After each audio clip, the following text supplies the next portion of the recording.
মা আমার সামনেই নিজ মূর্তি ধারণ করলেন, জগদ্ধাত্রী মূর্তি।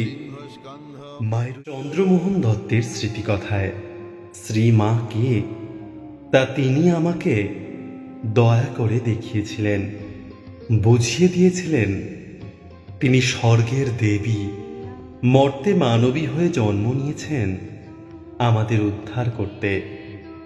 কাউকে বলিনি, কারণ মায়ের নিষেধ ছিল তাঁর জীবনকালে ঘটনাটি প্রকাশ করার। ঘটনাটি হলো, শ্রীমা যখন জয়রামবাটিতে যেতেন তখন কখনো কখনো আমাকেও সঙ্গে নিয়ে যেতেন। একবার জয়রামবাটি থেকে শ্রীমা কলকাতা ফিরছেন, গরুর গাড়ি করে কোয়ালপাড়া হয়ে বিষ্ণুপুরে যাচ্ছি আমরা। আমার হঠাৎ খুব ইচ্ছে হলো শ্রীমায়ের আসল রূপ দেখার।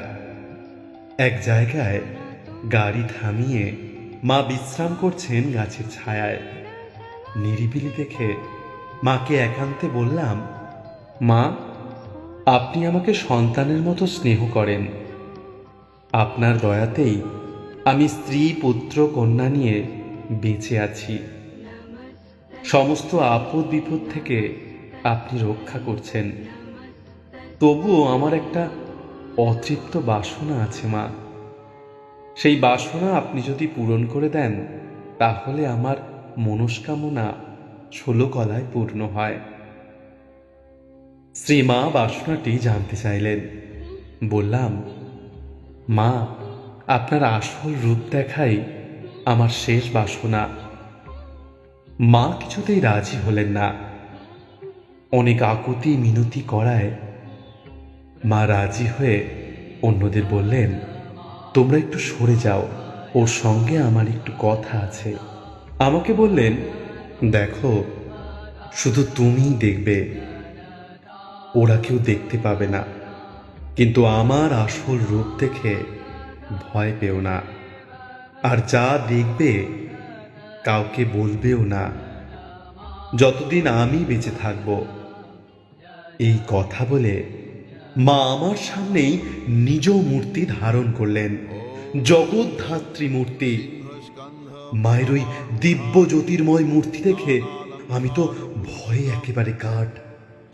মায়ের শরীর থেকে জ্যোতি বেরোচ্ছে, চারিদিকে জ্যোতির আলোয় আলো হয়ে গেছে।